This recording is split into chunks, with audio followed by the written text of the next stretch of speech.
আগামীকাল আমরা উদযাপন করতে চলেছি বাংলা নববর্ষ। দোকানে দোকানে হাল খাতা, সেখানে মিষ্টির প্যাকেট এবং সঙ্গে একটা নতুন বছরের ক্যালেন্ডার, 1432 খ্রিস্টাব্দের ক্যালেন্ডার। ঘরে ঘরে আমরা সবাই হাতে হাতে পেয়ে যাব।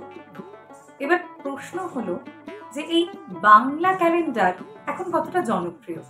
হ্যাঁ, অবশ্যই আমরা বিভিন্ন কাজে কর্মে ইংরেজি ক্যালেন্ডারকেই ব্যবহার করছি, কিন্তু তা বলে বাংলা ক্যালেন্ডার কিন্তু একেবারে ব্রাত্য হয়ে যায়।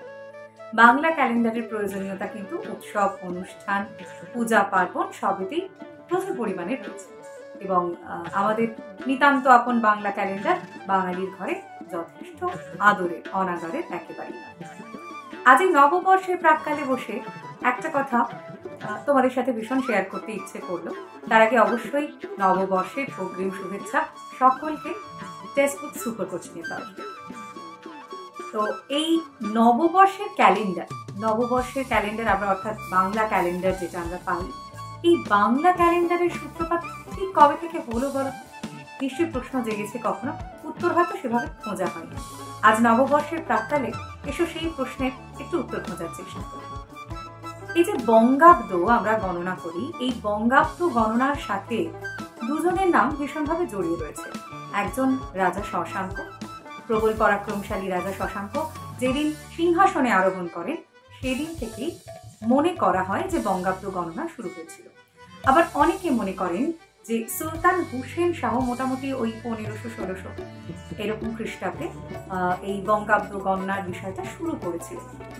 কিন্তু এই দুটো মতের সপক্ষে খুব যে ঐতিহাসিক তথ্য আমাদের কাছে আছে তা একেবারেই না। ঐতিহাসিক তথ্য যার সপক্ষে রয়েছে তিনি হলেন সম্রাট আকবর। এবার প্রশ্ন তো জাগবেই সকলের মনে যে বাংলা ক্যালেন্ডার, বাংলা সন তারিখ, তার জন্য একজন মোগল সম্রাট কিভাবে এটা শুরু করলেন। একটু আমরা ইতিহাসের দিকে চোখ রাখি।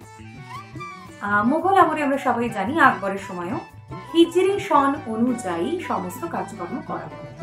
হিজরি সন মূলত চন্দ্র মাস ধরে করা হতো এবং এটা 354 দিন ছিল। কিন্তু আমাদের দেশে কাজকর্ম করতো 365 দিনের সৌর বছর ধরে। তো সেক্ষেত্রে হিজরি সন আর এই সৌর বছর এই একটা ভীষণ সমস্যা সৃষ্টি হয়েছিল। ফসল কাটা, খাজনা দেওয়া ইত্যাদিকে কেন্দ্র করে কৃষি ফসলের খাজনা দেওয়াকে নিয়ে ভীষণ একটা সংশয় তৈরি হয়েছিল। তো এই সময়ে সম্রাট আকবর এটা নিয়ে ভাবনা চিন্তা করেন। আমরা জানি যে তিনি অত্যন্ত কৌশলী এবং বিচক্ষণ একজন সম্রাট ছিলেন এবং বিভিন্ন ক্ষেত্রে তার বিভিন্ন সংস্কার রয়েছে, ইতিহাসের পাতায় আমরা সেগুলো জানতে পেরেছি।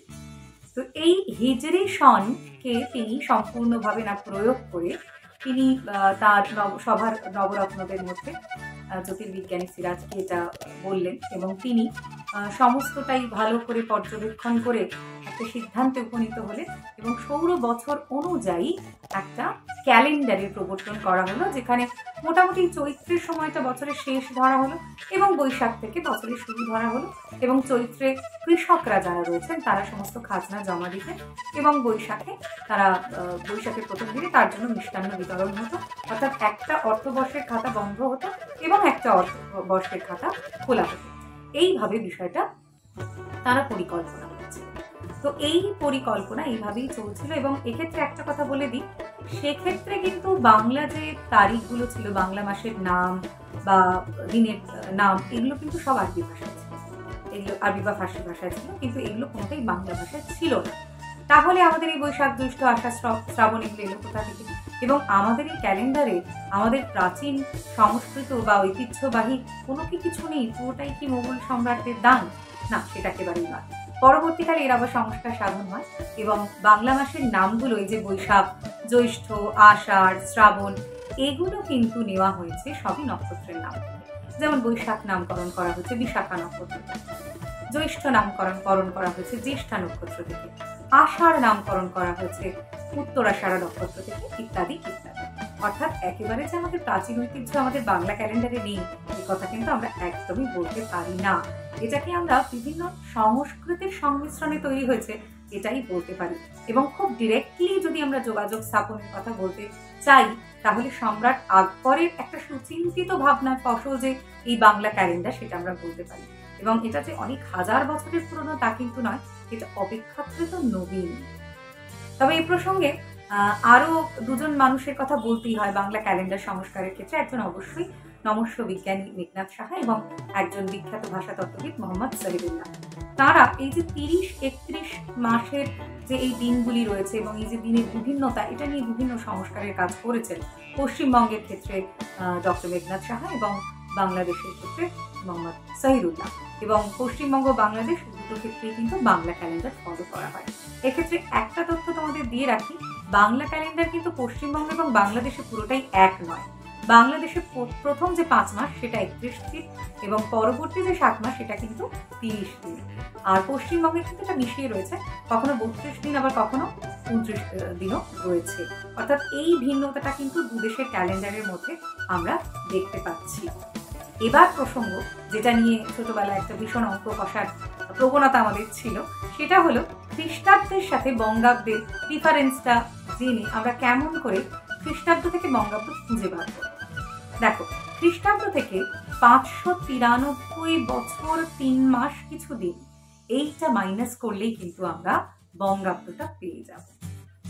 বাংলা ক্যালেন্ডার সম্পর্কে এই তথ্য বা ইতিহাসগুলো হয়তো এবার যখন বাড়িতে হাতে ক্যালেন্ডারটা পাবো, আরো বেশি ক্যালেন্ডারটা সম্পর্কে আমাদের উৎসাহী করে তুলবে। নববর্ষ আনন্দের হোক, নববর্ষ নিয়ে আসুক অনেক আশা, প্রত্যেকের জন্য রইল অনেক অনেক শুভকামনা। আমাদের সংস্কৃতি, আমাদের ঐতিহ্যের ধারা অবশ্যই যেন আমরা বয়ে নিয়ে যেতে পারি এবং প্রজন্ম থেকে প্রজন্মান্তরে বাঙালির এই সংস্কৃতি যেন ভাস্বর হয়ে থাকে।